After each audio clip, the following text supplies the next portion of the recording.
$12 million. That's how much Claire Brown is set to inherit, with one big condition. She has to get a job.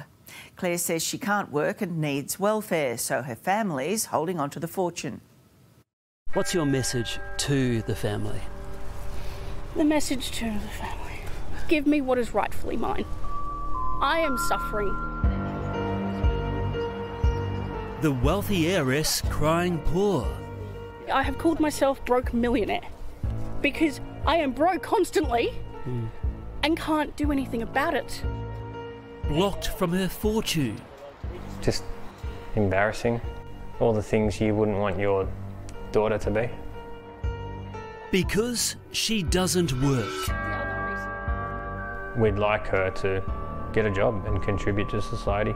Can you please stop with the whole point of me getting a job? It's not going to happen. Now she's battling. Can't be in here because of the black mould. And living off welfare. Are you a Centrelink fraud? No. I have no money to my name.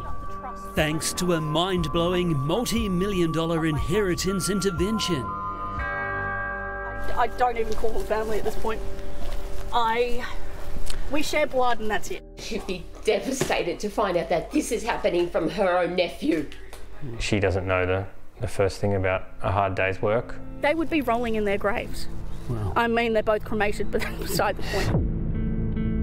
Claire Brown didn't want for much growing up. Her late dad, Chris, earned a fortune on the stock market.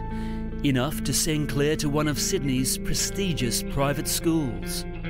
So this is you? Yes, this is us. Yeah. So, how on earth did it all come to this? That's a busy lounge, isn't it? That's a very busy lounge. A multi-millionaire struggling in Western Sydney's Mount Druitt. I have actually described my life as a bizarre Hollywood movie script more than once. Living hand to mouth. So what is this? This is from Food Bank. With her wife Lauren. I've been on housing lists for 14 years and still waiting. I was changing And their one-year-old daughter. You are cramped in here, I mean, look. When, in January this year, Claire's dad left her an inheritance worth at least $12 million. It's funny you asked that question. Yeah. I can't access it. You can't access the Trust. The trust. Yeah. For various different reasons. One clause was to get a job. The second clause was to contribute something to society. Tick those two boxes and access all the money you'd like. That's right. Claire's cousin, Jimmy, says, no job, no money. And instead of her agreeing to her dead dad's wishes, she turned around and sued her trusts. That's the extreme she went to, so she didn't have to get a job. And if you got a job, then you'd be able to access the money. Is that correct? Yes and no. And to have a cousin who has millions at her fingertips sit and take the government money every week is highly embarrassing and highly un-Australian. Would you love to work? Yes and no. Yeah. I understand why people want me to be, I understand why these particular people want me to be a functioning person in society. However, you have to look at my diagnosis and realise that that's not going to happen. Yeah. I can't learn how to drive because I have ADHD. I have the attention span of a gnat. The couple say they need this daily checklist to function.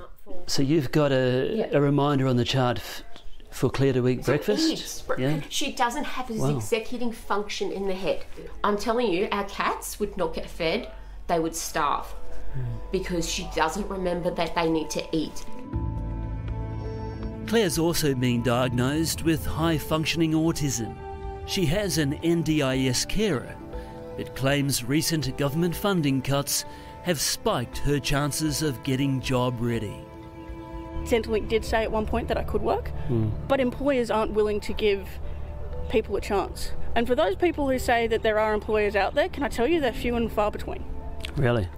Over the years, Claire's relied on an allowance from her dad of around $500 a week. Were you receiving money from your dad when you were receiving any benefits from the government? Yes. Okay. I started on Centrelink not because I wanted to. My dad kept on cutting me off financially. I suffered financial abuse. I hate that this is... I'll be okay, we're going to get there. I know. Claire's family believe her illness got worse even after she met Lauren. How did you get so small? Oh, those are your meds? Okay. That's a lot. No, it's not. Oh, isn't it? There's 3 more baskets. There's 3 more baskets of medications like that? To save a life. To save a life. Oh my God. I've seen her at on stage doing a nice strut, a bit of a twirl for the crowd and a strut back, which really confused me because at my uncle's funeral she looked very frail. Lauren, what do you say to people who claim you're just making up these medical episodes?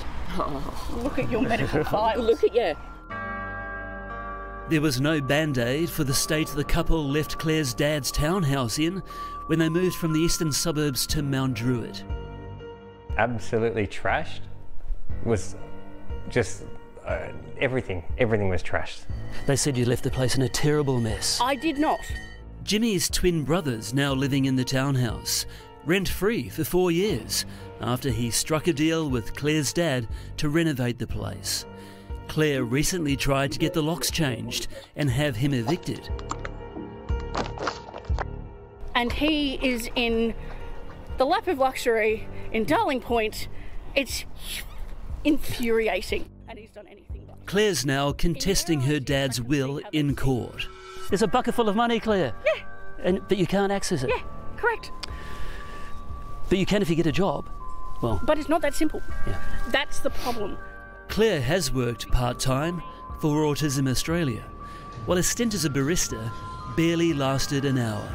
I actually wasn't all that good at it and I hated doing it. It's embarrassing to her dad. The family says your dad would be embarrassed about what's happened. My dad would be embarrassed by the way I'm being treated by them. Yeah. We're just at our wits' end. You know, we have done nothing but love Claire.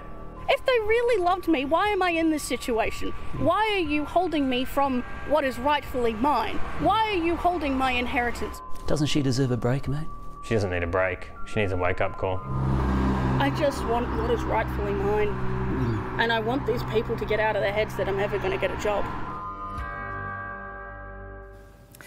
Claire says if her NDIS funding increases, then perhaps one day she will be able to get that job.